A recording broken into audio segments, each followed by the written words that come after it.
Blog Talk Radio, the world's largest online radio network. Welcome to Wild Week number 3 in the NFL. My goodness, what a day we had today. It is Week 3 of the FantasyGuru.com Sunday Night Wrap-Up Podcast. Paul Kelly and John Hansen here with you. And, John, do we have you on the line, sir? Yes, we do, sir. We're hearing that fancy introduction and all that. So, yes, I'm here and ready to go. Like that. Those are the signs of a wild Week number 3. My goodness, these games were a lot of fun to look at today, John, especially those 1 o'clock games. We had those overtime finishes. Just a crazy, crazy week, especially early today. Yeah, it was crazy, but overall I thought it was another pretty good week. It seems like we're putting in some work here. I know I am trying to do our best to help the subscribers, give out as many good tips as we can. They're not all going to come through, obviously, and we're going to be wrong on some guys like Matt Schaub today. But overall, I thought it was another solid week, so I'm feeling all right here after 3 weeks. The league it's crazy as always, but at least this year compared to last, if you do your homework, it is easier to navigate in fantasy because last year was a nightmare for like 2.5 months, and then things kind of leveled off. Let's begin in Chicago with the Bears coming off that drubbing at the hands of the Packers last week. How would they bounce back today against the Rams? They won 23-6, but let's give some credit to the Rams. This is a better defense, I think, than a lot of people give them credit for.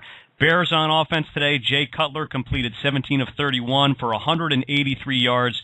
No scores, hasn't thrown a touchdown, John, in his last 2 games. Yeah, we didn't love Cutler today.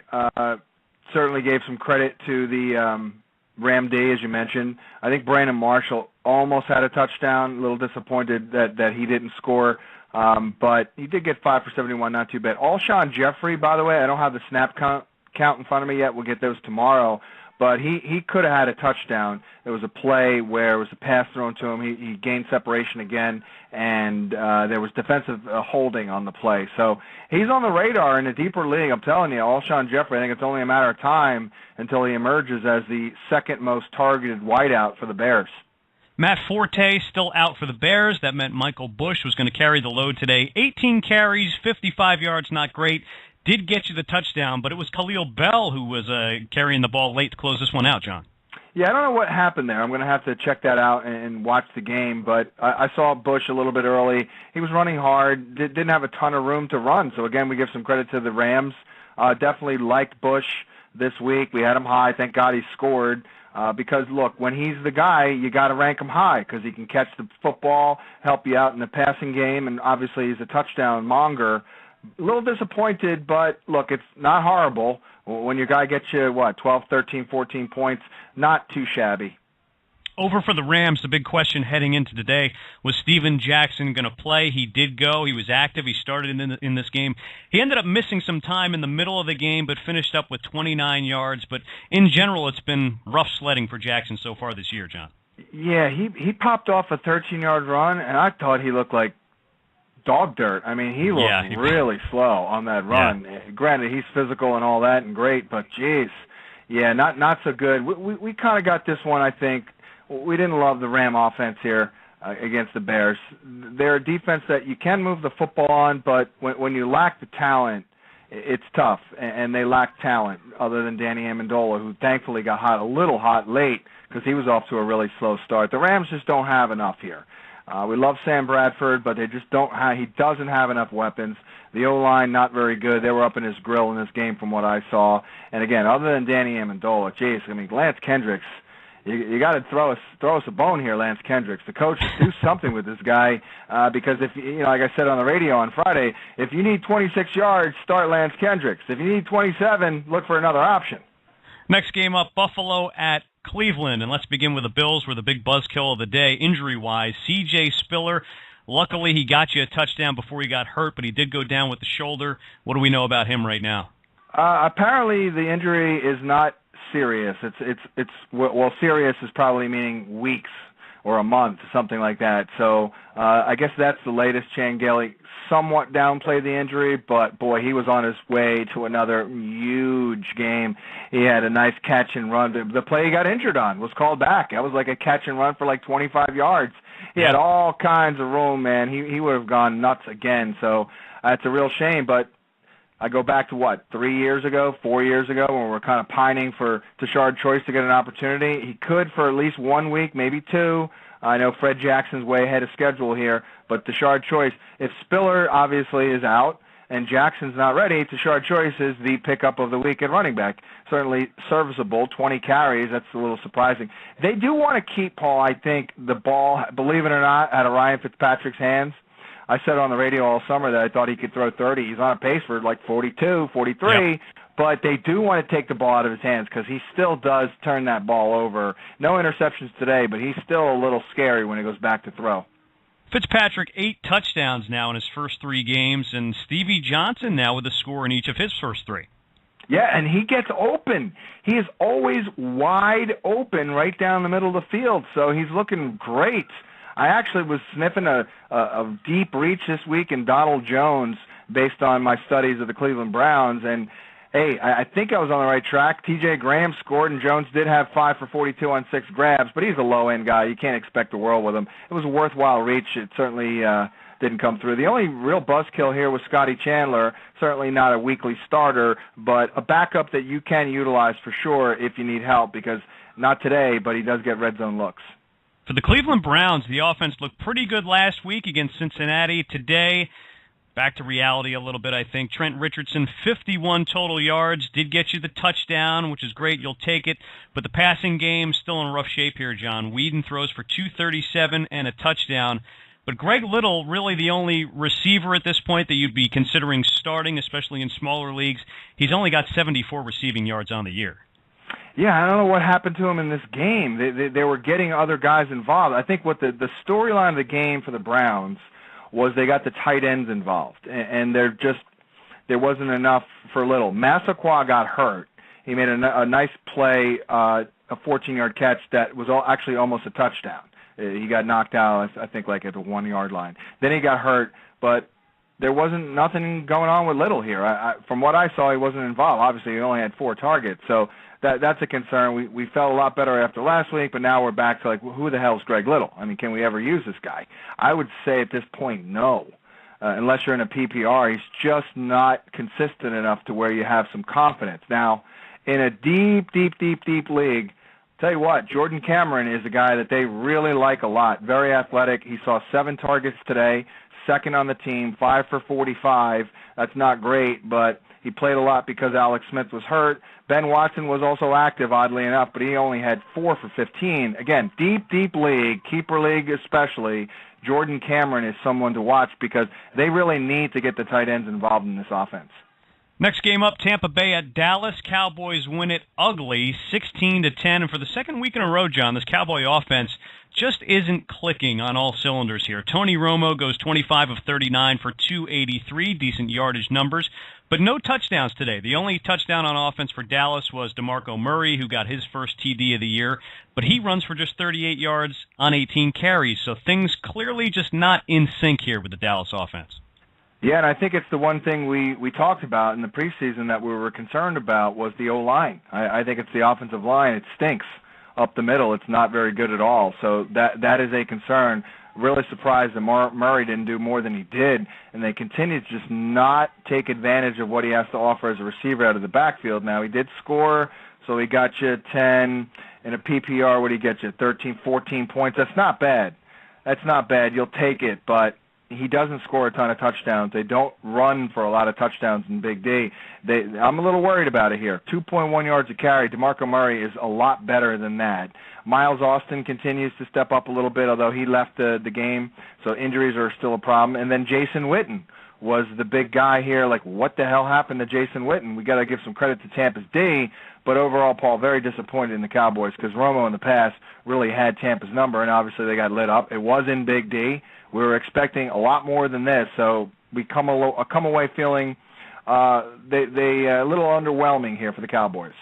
Jason Witten just 76 receiving yards through the first 3 games as we move over to Tampa Bay. Boy, it didn't look good today for Josh Freeman. It was ugly. 10 of 28 for 110 yards. One touchdown to Luke Stocker, who nobody on the planet is starting for fantasy. So just a bad day all the way around for this Buccaneer offense for fantasy. Doug Martin continues to get his carries, 19, but just 53 yards. He's under 3.5 yards per carry on the season so far, John. Yeah, and he's a marked man because they have no weapons. They got nothing. I mean, Vincent Jackson's a good player, obviously.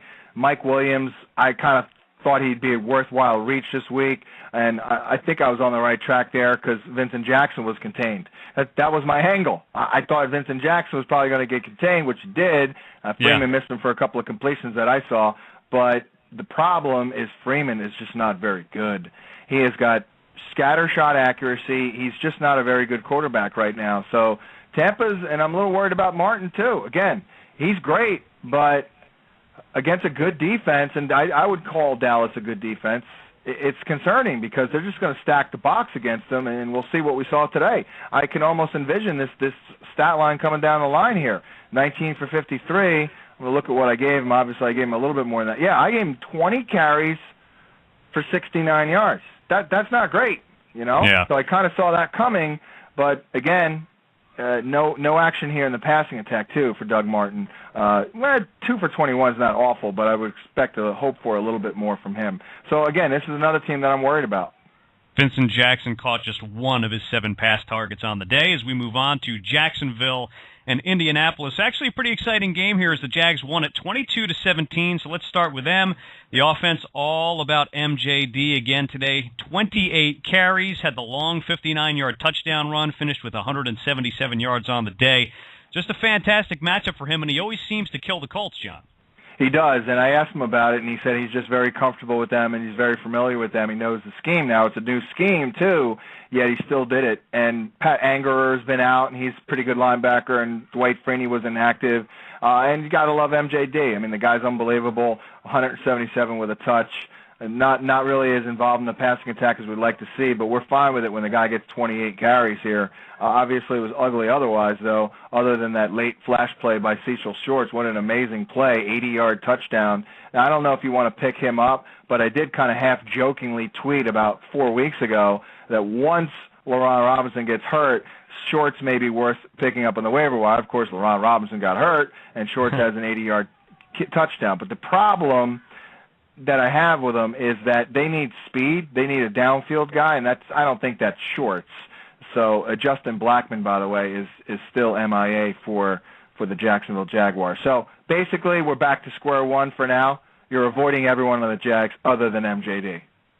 For the Colts, Andrew Luck throws 46 times, completed less than half of those, though, just 22 of 46. 313 yards, though, and 2 touchdowns. You'll take it. And Reggie Wayne, one guy you can clearly hang your hat on here, John. He's got 23 receptions through the first 3 weeks, 15 pass targets in this game. Yep, he's the guy. There's no question that last pass was to Wayne in the end zone, too, the Hail Mary. So you feel good about him. Andrew Luck, I had him ranked. Someone asked me on the radio today, Andrew Luck or Peyton Manning. I had Luck higher than Manning this week, and he's getting it done here. You gotta recognize that they can't run the ball. That's one. And all of a sudden, he's got some viable wideouts here. Austin Collie did get hurt, and that's a terrible sign for him. But how about T.Y. Hilton, the rookie? Now, again, I don't know if this will be just a flash in the pan, but what I do know is that they are still searching for playmakers at receiver, and T.Y. Hilton can fly, and he did flash in the preseason. That's 2 great touchdown catches from Luck that he's had this year. One of them was in the preseason. So in a deep league, I think T.Y. Hilton is not a bad guy. If you got a dead spot in your roster, pick him up and just see what you see here because he could be a nice little stash and hope guy for some upside at receiver. Donnie Avery, after being productive the first couple of weeks, just 2 for 28 today, John, but he did have 9 pass targets. Do you think he gets back in the flow of things next week? I would think so. He looked really good in week 2, and you mentioned the 9 targets. So a little disappointed he couldn't get more than 2 for 28, but if the guy looks good, which he does, and gets targets, which he is, and the quarterback is serviceable and they can't run it, I think it all adds up to Donnie Avery is still a viable guy. Probably would help him if Austin Collie wasn't in the mix because even though Hilton came on strong, you got to figure Avery is looking like the number 2 option in the passing game. The one buzzkill is Fleener. I don't get it. I'll have to watch it. I don't know if he's blocking more, but Kobe Fleener has been MIA the last 2 weeks after a pretty encouraging week 1. Meanwhile, Dwayne Allen got 6 targets with 5 grabs. Jets and Dolphins in an ugly game down in Miami today. Jets win in overtime 23-20. Couple of key injuries in this one. Let's start with the Dolphins and Reggie Bush, who's got a knee injury. He left the game, did not return. What do we know about him so far? I'm actually pulling it up right now. We got it here. Let's see what the latest is on Bush. I know it wasn't considered ultra serious, and we'll have to see. I know he did come out in the second half. He did come out, and he was running and jogging up and down the sideline. I guess maybe testing that knee to see if he could go, but he didn't make it back in the game. Right. He was set to return until the knee stiffened up, according to the Miami Herald. The injury isn't believed to be season-threatening. I guess that's all we know for now. Okay. In his spot, Daniel Thomas got 19 carries in this game, 69 yards and a touchdown. And Lamar Miller continues to look pretty good, 9 carries for 48. He had a nice 22-yard run today. Yep. Daniel Thomas did have a fumble, and I think that at some point in the game there was concern about giving him the ball because of ball security. But he did get also a vulture touchdown over Reggie Bush before Bush got hurt. Bush got a couple of carries inside like the 15 or the 10, and then they got down real tight, and they pulled Bush and put in Thomas. He did convert and scored. So he's a viable pickup. Hey, anybody at running back who is getting touches, you certainly want to look at if you need some depth, and Lamar Miller is as well. Miller's probably more of a long-term upside kind of a guy, whereas Thomas may be a little bit more of a short-term fix. Bush has been great, and by the way, he was well on his way to a really good game against a pretty tight defense. So once again, this guy comes through, but we worry about the injury. So you got 3 guys now in the mix here: Daniel Thomas, Lamar Miller, and of course Bush, and Ron Jaworski Lane did get a short touchdown as well. Ryan Tannehill throws for just 196, no scores. Hard to count on these Dolphin receivers considering the quarterback play. But Hartline seemed to be a guy who was coming on. 9 catches for 111 last week, just 1 catch in this game today. Well, I didn't expect anything because I know Darrelle Revis got hurt, but that was the factor. Revis got hurt. The Jets secondary is still pretty good. I know Cromartie was on him a lot, but I will say this. Tannehill, I think, he's doing pretty well here, considering the fact that he's in a bad situation overall with a lack of weaponry at receiver. And number 2, Hartline had a great 41-yard catch down the sideline. The guy, I hate to say, he's kind of like Brandon Lloyd on the outside. He's got really good moves that get him open, and he makes spectacular catches.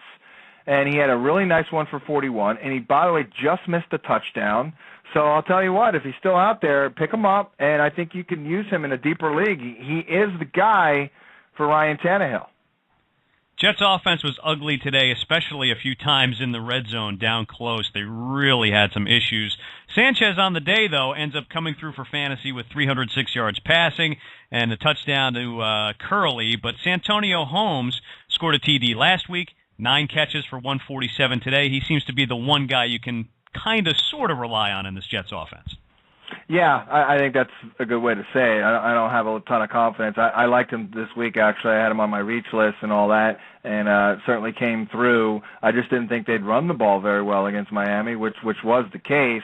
Yeah. So certainly you could do a lot worse than Santonio. I think Sanchez, for the most part this year, has been okay. He hasn't been that bad. I'm shocked that they're doing as well as they are, actually, considering Dustin Keller has been banged up and the weaponry otherwise is terrible. I mean, we saw Stephen Hill. Look at this, 7 targets, 0 catches. So clearly proving that week 1 was an aberration. Chaz Schillens should have had a touchdown, by the way. So Holmes is the guy. And I got to say, this Jeremy Curley has made plays. I'm shocked.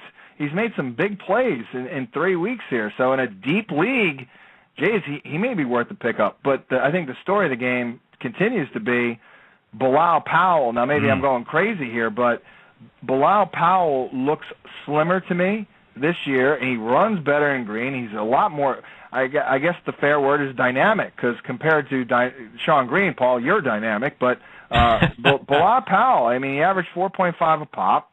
He's involved in the passing attack with 5 grabs. I mean, look, you're not loving in life if you're picking him up on the waiver wire, but with leagues if there's nothing out there, pick him up. I wouldn't be floored if he's kind of emerged here and maybe even got more of the carries than Green as we move along here. Yeah, Sean Green really struggling, just 2.8 yards per carry on the season so far.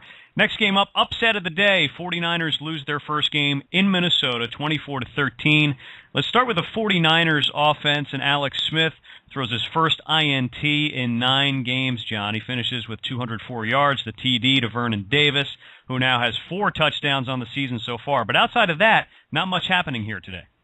Yeah, the Viking pass rush stepped it up a little bit from what I saw, and that was a big problem. They just played a brilliant game. The Vikings were awesome. I mean, what else can you say? Their defense did a number on the Niners. I thought Vernon Davis will go off. Thank God he scored. He had a nice game, 5 for 53 with a touch. I thought Crabtree would do very well, 6 grabs, but only 40 yards. Moss, well, I think the over-under on the number of weeks until he quits is probably 4 right now. His snaps limited. Manningham did have a decent game, but what can you say? I'm not worried about the Niners. I think that Alex Smith, for the most part, his body of work has been pretty darn good here for the last, say, 10, 15 games, going back to last year, obviously the playoffs. Yeah. But you got to give credit to the Minnesota. Every once in a while, Paul, you got to give some credit to the defense, and I think that's the case here. It was in Minnesota, and just shocked. But again, we're going to give some credit to the Vikings. Vikings offense, Christian Ponder looked good today, 198 yards passing, 2 touchdowns throwing, added another one on the ground. He can get something done with his feet, which is always nice. Adrian Peterson, we knew it would be a tough go for him today. He did get 25 carries, 86 yards, which is about as well as you could expect him to do against this defense. Yeah, he ran hard, man. He looked fine. There was a couple short yardage plays where he had to really push off on that knee, and there was no problem there. So, look, he's not getting it done for 2 games in a row here, but there'll be better days for Peterson, assuming he can stay healthy and not have any setbacks with his knee. Amazing. But I'll tell you, Christian Ponder, very impressive, very relaxed, confident, decisive, pretty accurate. The arm strength's good. Efficient. I mean, what else can you say? Christian Ponder is a nice little option here on the waiver wire. Keep in mind, he's going to get Jerome Simpson back. And why are we all excited about Jerome Simpson? Well, he's got a lot of talent, raw physical ability, obviously. Very dynamic, explosive playmaker, and the receiving core otherwise is absolute garbage. I cannot believe, other than Percy Harvin, of course, and Rudolph, but I can't believe that they're manufacturing offense with Devin Aromajadu and guys like Michael Jenkins and Stephen Burton. So now he's going to get Simpson back. So they're one wideout away from being real nice here. Because, by the way, Paul, the O-line, pretty damn good in Minnesota lately. Percy Harvin, 9 for 89. He doesn't have any touchdowns yet on the year, but 27 receptions in the first 3 games. He's fantastic in a PPR. And you mentioned briefly Kyle Rudolph, who now has 3 touchdowns the last 2 weeks. Oh, yeah. We love that, man. We were all over this guy. Red zone, going back to last year, I really started to see something with him as a red zone guy. So, yeah, I was a little bummed in one of my leagues because I picked up forgot to start Martellus Bennett, and I was a little bummed that my alternative was Rudolph, and he actually outdid him. So I feel pretty good about that.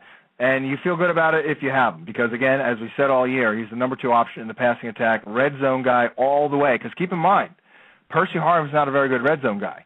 So they're going to look for Rudolph all the time in the red zone. So he could score, Paul. I'm thinking Kyle Rudolph gets 10 touchdowns this year. Our next game, also a big upset today, is the Saints drop to 0-3. They lost at home to Kansas City, 27-24. Just a monster day for Jamal Charles. Of course, he was disappointing last week, didn't finish the game, but today, 39 touches, 288 yards, the 91-yard touchdown. Just an amazing performance today, John. Geez, I hope everyone started him because I think we spun him pretty well here. The Sunday morning column, I said I'm starting him against this D on the turf. So hopefully we couldn't rank him all that high simply because there were some good running backs out there and the fact that he did have that knee scare. So I hope everyone started him, for God's sakes. Clearly, Paul, that knee is fine. He looked great, obviously. But again, the most encouraging thing about it was 33 carries, 8 targets, 6 grabs, assuming we don't hear that he's like his knee is dangling off his torso after this game. Boy, you got to feel damn good about Jamal Charles. Peyton Hillis, though, he could be dead. He did get injured, but wow, it's I'm a little surprised here. Obviously, they can't go forward with Charles getting 33 carries, so they need someone else. And if Peyton Hillis can't do it, the Sean Drawn actually looks decent for the Chiefs. Dwayne Bowe, 7 catches, 79 yards. Figured he'd get a touchdown today, but it didn't happen for him. But 16 big pass targets in the game. Clearly, he is their go-to guy as we move it over to the New Orleans Saints. And Marcus Colston was a question mark heading into today. He was limited in practice all week. Game time decision. Of course, he was active, started the game.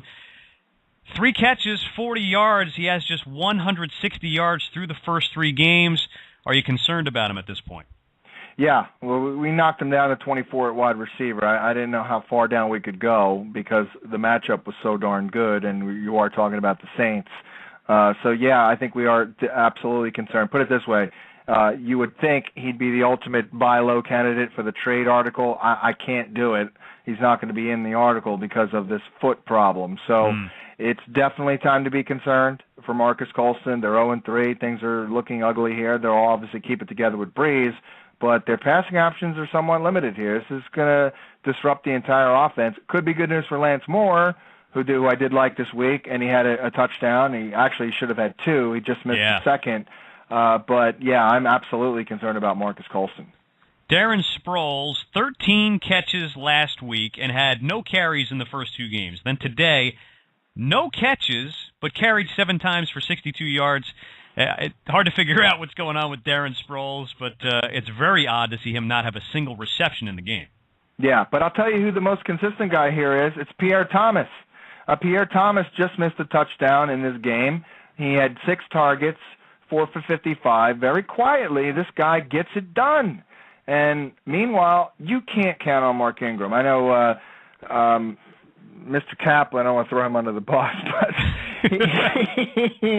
he kind of liked Ingram, and I was like, yeah, I do too. He's running hard, and it's a good matchup, but I couldn't do it on Sunday to reach him. I just can't do it. It's like no matter how good this guy looks, they just don't commit to him because Pierre Thomas commands touches and, of course, Sproles. So, boy, Mark Ingram's a real pain in the rear. That's the bottom line here. Jimmy Graham, 4 receptions, just 16 yards, but he did get you to the touchdown to bail you out today. As we move on to Detroit and Tennessee, boy, this was a fun game to look at. Tennessee wins it in overtime, 44-41. And let's begin with the Lions offense, who Mikel LeSure, seeing his first action in the NFL. They committed to him right away, John, by giving him the start. I think that definitely says something about how they feel about him and the kind of back they want him to be. 26 carries for 100 yards and a score in his very first game today. Yeah, absolutely. And I think we were all over this guy going back to the 3rd week of the preseason. We had that last-minute stock watch, and I was kind of feeling it here with Mikel LeSure. And then today I wrote that I wouldn't be surprised if he had a big game. So he did, and I'm not surprised. And I talked with someone who covers the team for the Detroit Free Press this morning, and he said they're committed to him. He's the guy. They want him to be the guy, and obviously we saw that. So he looked pretty decisive. Nice game for him. He can catch the football. So if you got Mikel LeSure, it looks like you got a nice option here because they have to balance out this offense. They can't rely solely on Stafford throwing it. Of course, Stafford got a little bit banged up. They can't rely on the passing attack. He'll undergo an MRI with his leg on Monday, so hopefully he's fine. But Mikel LeSure is rock solid right now. He'll get goal line carries, although Joique Bell did get some goal line work. So Joique Bell's in the mix here. A little strange that Kevin Smith is just dead. I don't get it. That was odd. Yeah, I mean, 30 touches for LeSure, 0 for Kevin Smith. I mean, that's just unbelievable. But you mentioned Stafford getting nicked up in this one. Sean Hill came in late, 10 of 13, throws a couple of touchdowns. We saw him a couple of years ago when Stafford was out. He was very productive as a fill-in quarterback. If Stafford's going to miss any time at all, Hill is a guy that you want to go out and get. Absolutely. Yeah, there's no question about it. We used to call him a volume quarterback because he just throws it 40-plus times. So yeah, while Mikel Ashore will help them balance out the offense, let's be honest, he's still going to have to throw it if he has to play, and he's got a lot of weapons here. They had the kid Ryan Broyles was activated today, didn't have a catch, so that's one more weapon. I kind of like Burleson and Titus Young. Well, I liked everyone because the matchup was so beautiful. Burleson came through big time, and so did Titus Young on that miracle catch that he had. So absolutely, if he's out there and you have Stafford, you need Sean Hill at this point. For the Tennessee Titans, I think this is the kind of game, John, that you envisioned Jake Locker having this year. 29 of 42, 378 yards, 2 touchdowns. He was slinging it all over the place. A touchdown to Nate Washington, one to Jared Cook, who looked good again today. But Chris Johnson, what do you do with this guy? 14 carries, 24 yards, only caught one of those 42 passes that Locker threw. I mean, at this point, the guy's not usable. Yeah, exactly. It's god-awful. And look, one of the reasons why I didn't bail on Chris Johnson, I kind of held him steady kind of thing. I wasn't like down on him per se, and I didn't bail on him because I just thought that obviously with the lockout behind the holdout behind him and all that, I thought that this offense would be what it was today. Maybe not every week, but just as you outlined. And why can't Chris Johnson in that environment get some carries, pop off some runs? You're slinging it all over the place. You got 3-4 wideouts on the field making plays with a tight end. Throw him the ball, but there's something else going on here because it's obviously not happening. He did have a couple of runs that were okay in this game. He actually lost yardage on a lot that hurt his yardage. But again, the 2 targets. This is the only reason I think anyone with a functioning brain gave him a chance because he's got to catch the football. I mean, that's a huge part of Chris Johnson. So if he's not going to do that, and with Javon Ringer inactive again, then he's just dead. I mean, he's just absolutely worthless.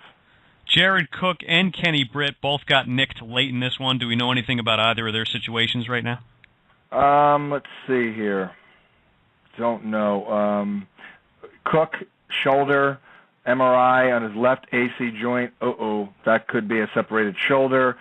Kenny Britt rolled his ankle, missed some plays in the overtime. He didn't need a walking boot after the game, so the injury doesn't appear to be serious. And I probably overreacted last week to Locker's bad game because it was just so ugly.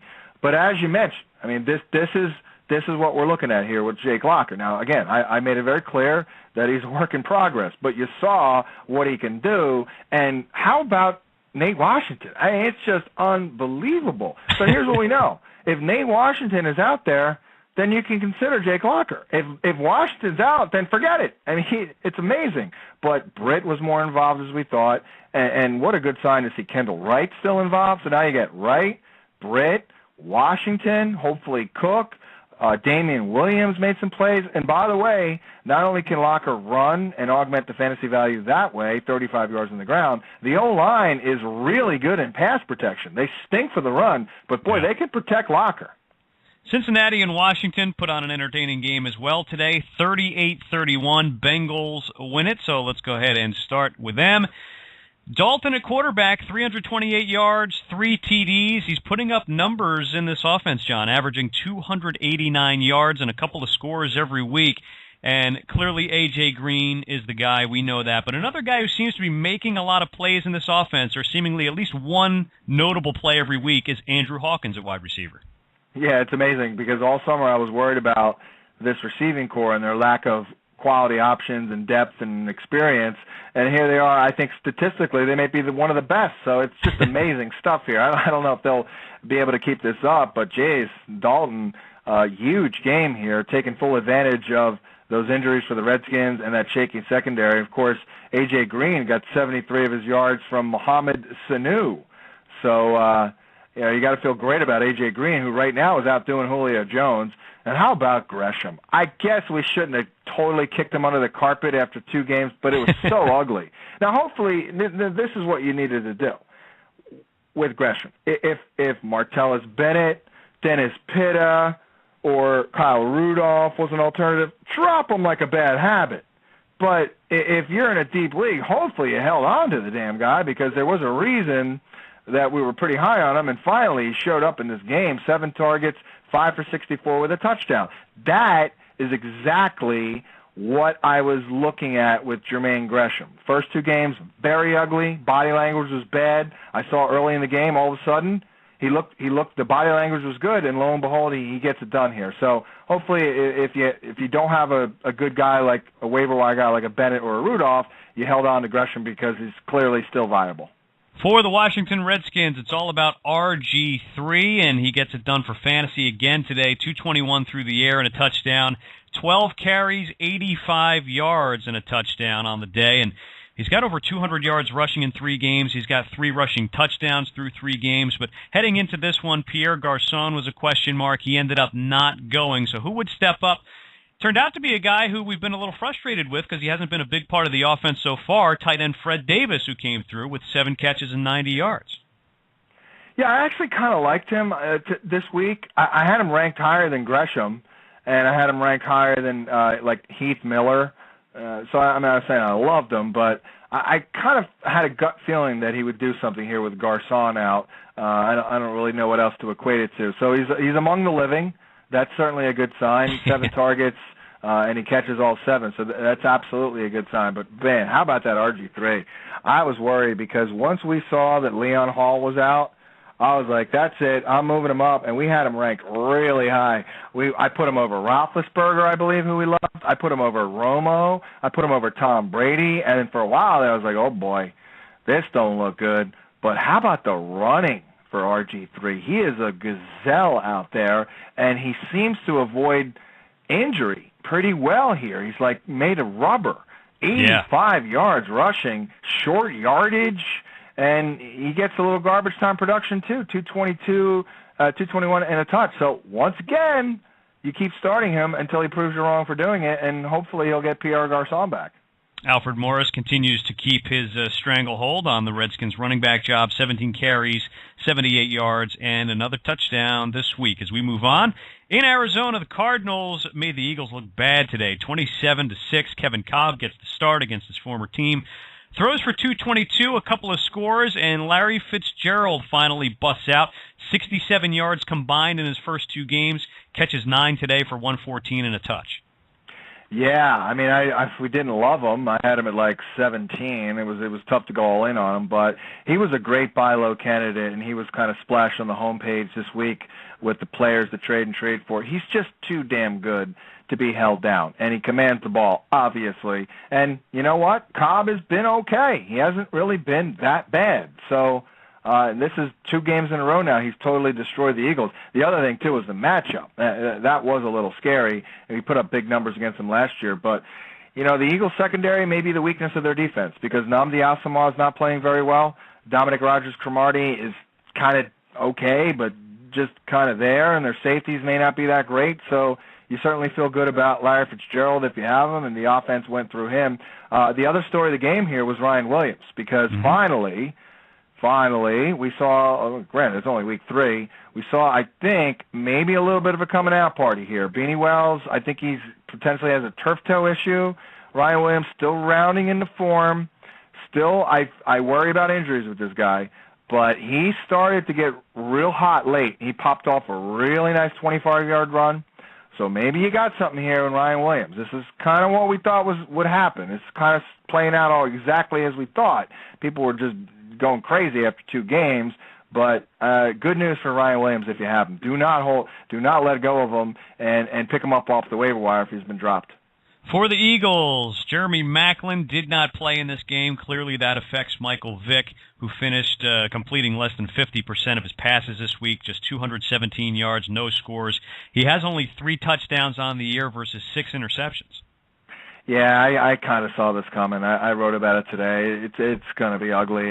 Where do you rank him? It's so hard to rank Michael Vick.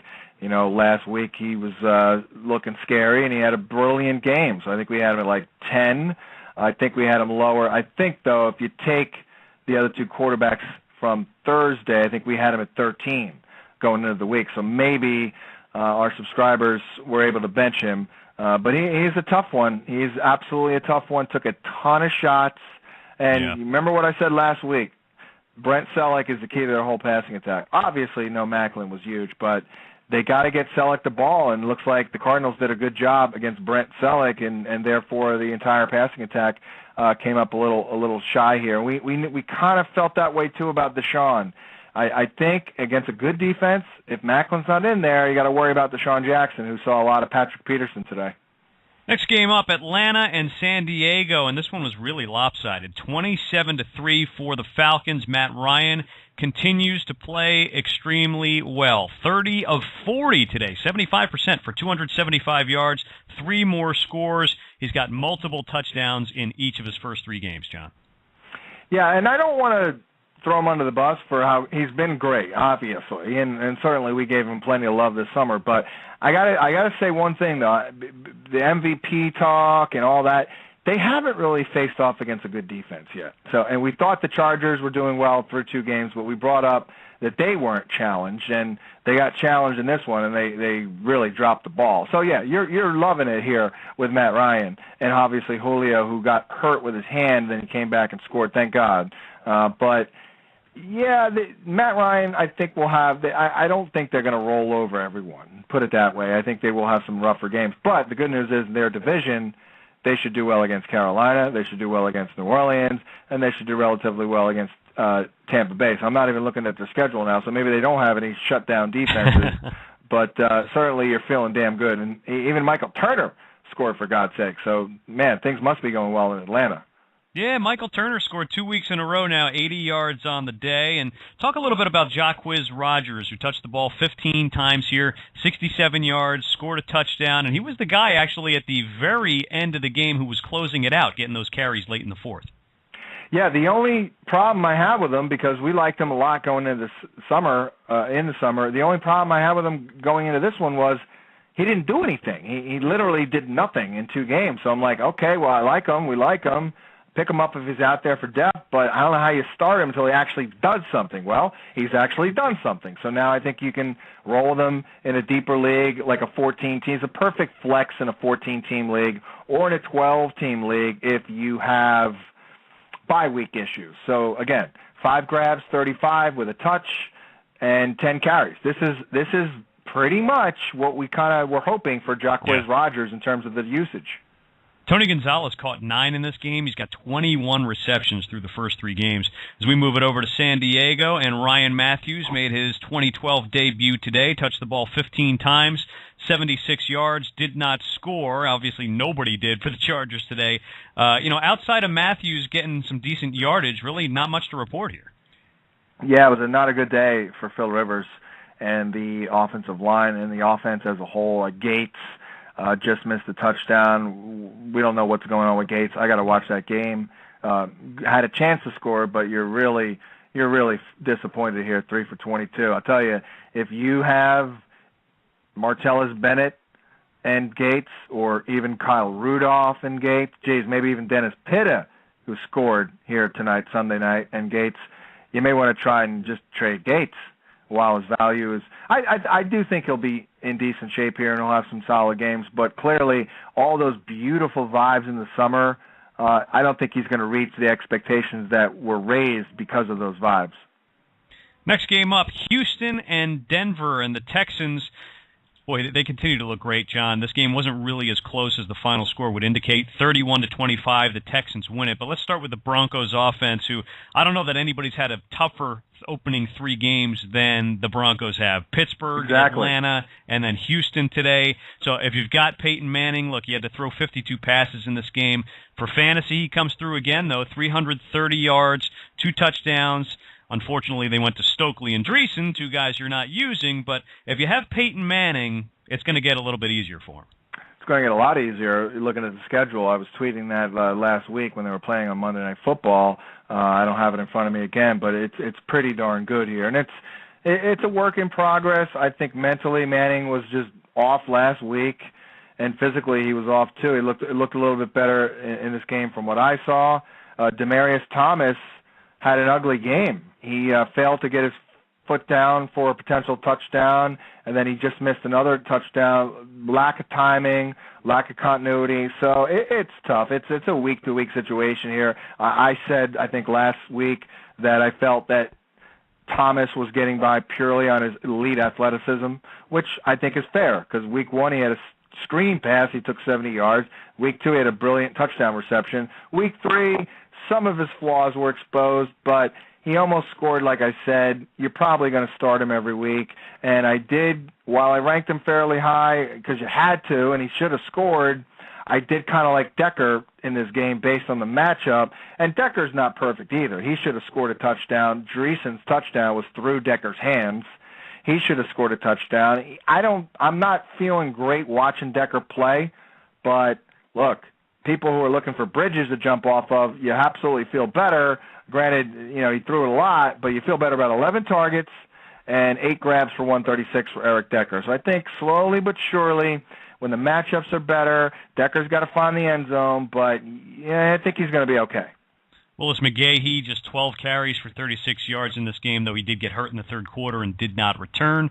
As we take it over to Houston and the Texans, 4 big passing touchdowns today for Matt Schaub, 290 yards on the day as well. But of those 4 TDs, 3 of them are the guys that you're likely using. Arian Foster caught one, Owen Daniels caught one, Andre Johnson caught one, Kevin Walter had the other. If you're desperate, maybe you're using him. But a solid day all the way around for the Texans offense. No doubt, and it's a tough call. I mean, how do you project Schaub? Because last week he's not throwing it a lot, and last week he did nothing. And you got to figure this week Andre Johnson's going to get shadowed by Champ Bailey, maybe with some help. I think that was probably the case. He only had 2 catches, but of course one goes for a big play.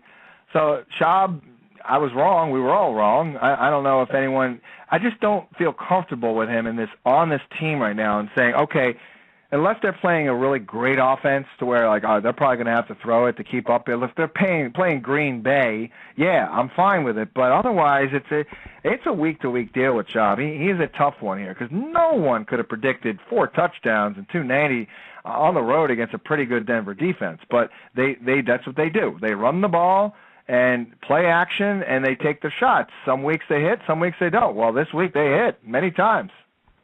Pittsburgh at Oakland, another game that went right down to the wire today. Raiders won it 34-31, and you nailed this one, John, with the Steelers. Oakland Raiders secondary decimated by injuries. Roethlisberger really had his way. Throws for 384 yards, 4 touchdowns, and the best part is they went to all the key guys. Mike Wallace got 1. Antonio Brown got 1. Heath Miller got 2. He's now got touchdowns in all 3 games this year. Yeah, so does that Antonio Brown, that fumble recovery, does it count as a touchdown? It seems like every league is counting it as a touchdown because he caught the pass, and then he fumbled, and then he recovered his own fumble. So I guess for now we'll call it a touchdown. Yeah, as of right now. Yeah, that's what they're doing with it as of right now, but we'll see if that changes.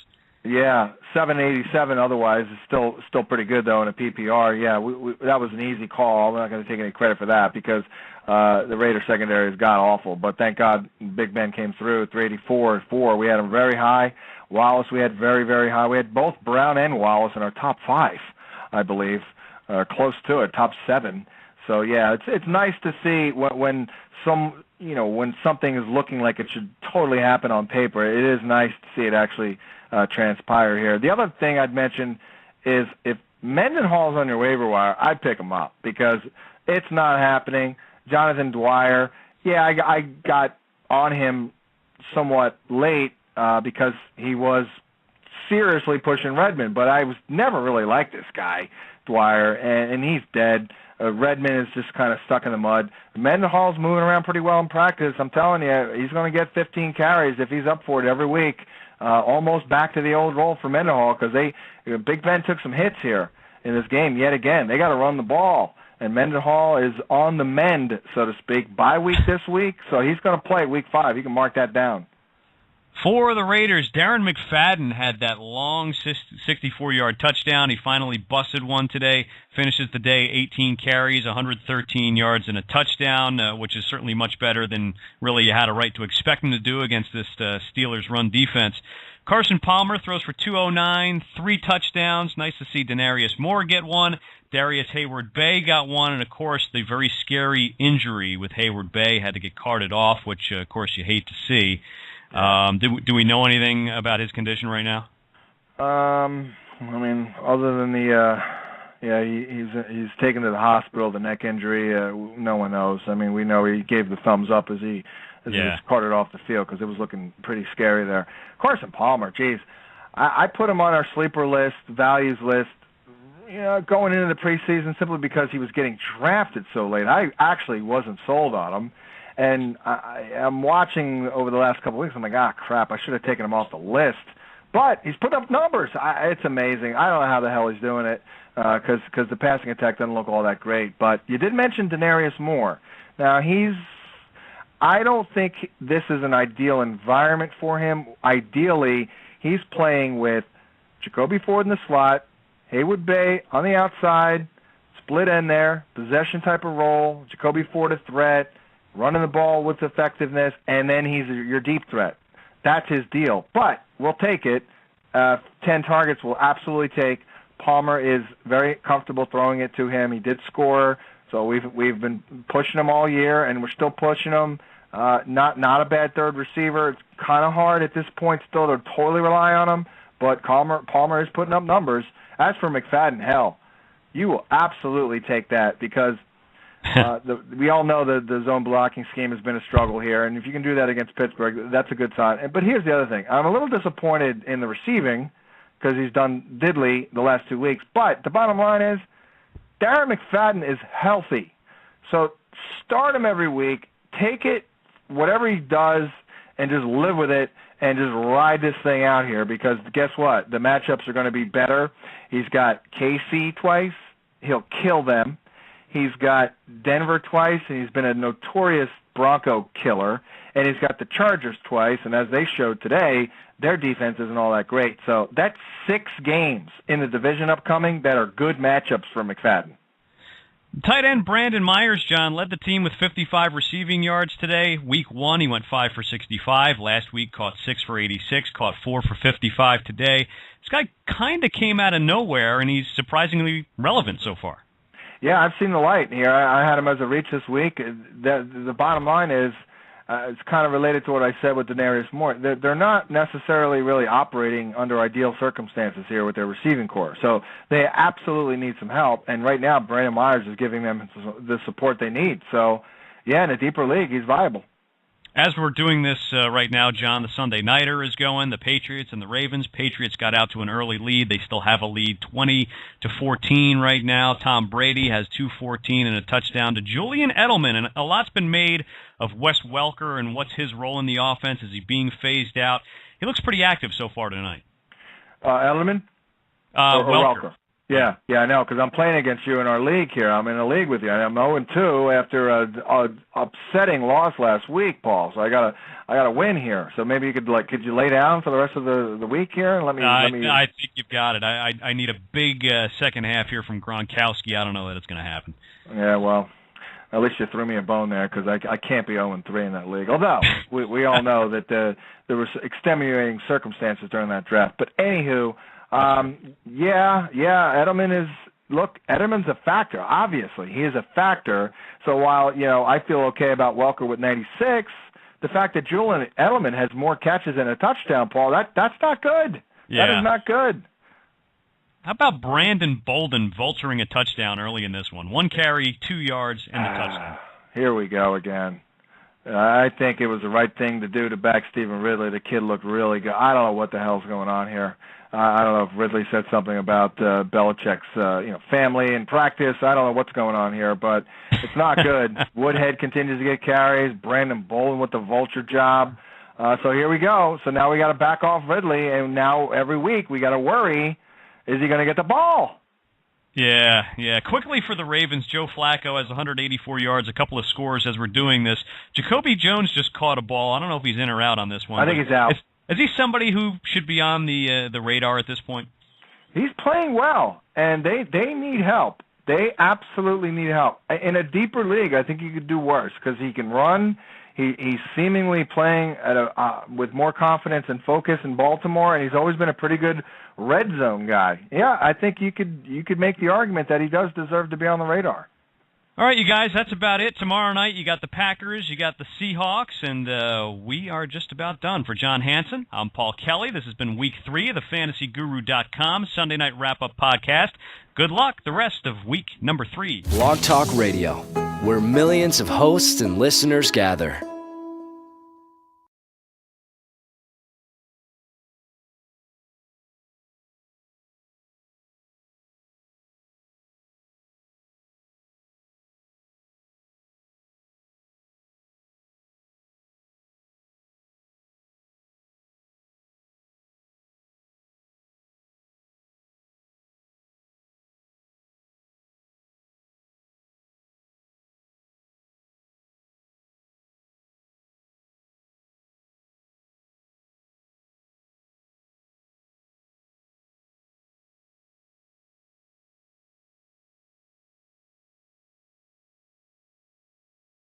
Grill in this game from what I saw.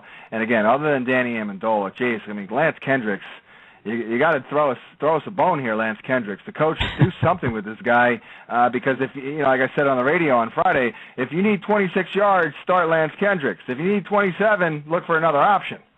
Next game up, Buffalo at Cleveland, and let's begin with the Bills, where the big buzzkill of the day, injury-wise, C.J. Spiller.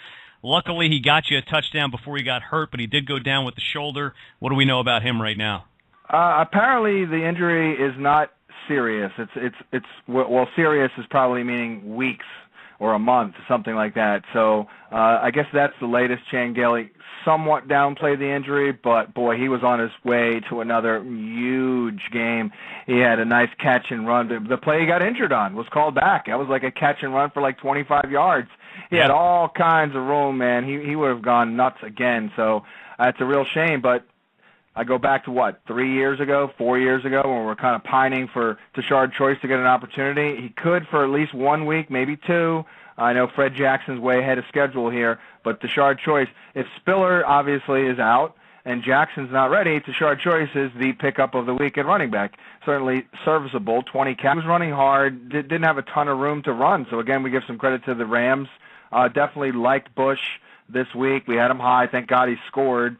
Because, look, when he's the guy, you got to rank him high because he can catch the football, help you out in the passing game, and obviously he's a touchdown monger. A little disappointed, but, look, it's not horrible. When your guy gets you, 12, 13, 14 points, not too shabby.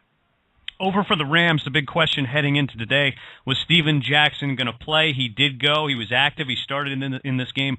He ended up missing some time in the middle of the game, but finished up with 29 yards. But in general, it's been rough sledding for Jackson so far this year, John. Yeah, he popped off a 13-yard run, and I thought he looked like dog dirt. I mean, he looked really slow on that run. Yeah. Granted, he's physical and all that and great, but geez, yeah, not so good. We kind of got this one, I think. We didn't love the Ram offense here against the Bears. They're a defense that you can move the football on, but when you lack the talent, it's tough, and they lack talent other than Danny Amendola, who thankfully got a little hot late because he was off to a really slow start. The Rams just don't have enough here. We love Sam Bradford, but they just don't have. He doesn't have enough weapons. The O-line, not very good. They were up in his carries. That's a little surprising. They do want to keep, Paul, I think, the ball, believe it or not, out of Ryan Fitzpatrick's hands. I said on the radio all summer that I thought he could throw 30. He's on a pace for like 42, 43. Yep. But they do want to take the ball out of his hands because he still does turn that ball over. No interceptions today, but he's still a little scary when he goes back to throw. Fitzpatrick, 8 touchdowns now in his first 3 games, and Stevie Johnson now with a score in each of his first 3. Yeah, and he gets open. He is always wide open right down the middle of the field, so he's looking great. I actually was sniffing a deep reach this week in Donald Jones based on my studies of the Cleveland Browns, and hey, I think I was on the right track. T.J. Graham scored, and Jones did have 5 for 42 on 6 grabs, but he's a low-end guy. You can't expect the world with him. It was a worthwhile reach. It certainly didn't come through. The only real buzzkill here was Scotty Chandler, certainly not a weekly starter, but a backup that you can utilize for sure if you need help, because not today, but he does get red zone looks. For the Cleveland Browns, the offense looked pretty good last week against Cincinnati. Today, Back to reality a little bit, I think. Trent Richardson, 51 total yards, did get you the touchdown, which is great. You'll take it. But the passing game still in rough shape here, John. Whedon throws for 237. Bears coming off that drubbing at the hands of the Packers last week. How would they bounce back today against the Rams? They won 23-6, but let's give some credit to the Rams. This is a better defense, I think, than a lot of people give them credit for. Bears on offense today. Jay Cutler completed 17 of 31 for 183 yards. No scores, hasn't thrown a touchdown, John, in his last two games. Yeah, we didn't love Cutler today. Certainly gave some credit to the Ram D, as you mentioned. I think Brandon Marshall almost had a touchdown. A little disappointed that he didn't score, but he did get 5 for 71, not too bad. Alshon Jeffrey, by the way, I don't have the snap count in front of me yet. We'll get those tomorrow. But he could have had a touchdown. There was a play where it was a pass thrown to him. He gained separation again, and there was defensive holding on the play. So he's on the radar in a deeper league. I'm telling you, Alshon Jeffrey, I think it's only a matter of time until he emerges as the second most targeted wideout for the Bears. Matt Forte still out for the Bears. That meant Michael Bush was going to carry the load today. 18 carries, 55 yards, not great. Did get you the touchdown, but it was Khalil Bell who was carrying the ball late to close this one out, John. Yeah, I don't know what happened there. I'm going to have to check that out and watch the game, but I saw Bush a little bit early. Blog Talk Radio, the world's largest online radio network. Welcome to Wild Week number 3 in the NFL. My goodness, what a day we had today. It is Week 3 of the FantasyGuru.com Sunday Night Wrap-Up Podcast. Paul Kelly and John Hansen here with you. And, John, do we have you on the line, sir? Yes, we do, sir. We're hearing that fancy introduction and all that. So, yes, I'm here and ready to go. Like that. Those are the signs of a wild Week number 3. My goodness, these games were a lot of fun to look at today, John, especially those 1 o'clock games. We had those overtime finishes. Just a crazy, crazy week, especially early today. Yeah, it was crazy, but overall I thought it was another pretty good week. It seems like we're putting in some work here. I know I am trying to do our best to help the subscribers, give out as many good tips as we can. They're not all going to come through, obviously, and we're going to be wrong on some guys like Matt Schaub today. But overall, I thought it was another solid week, so I'm feeling all right here after 3 weeks. The league it's crazy as always, but at least this year compared to last, if you do your homework, it is easier to navigate in fantasy because last year was a nightmare for like 2.5 months, and then things kind of leveled off. Let's begin in Chicago with the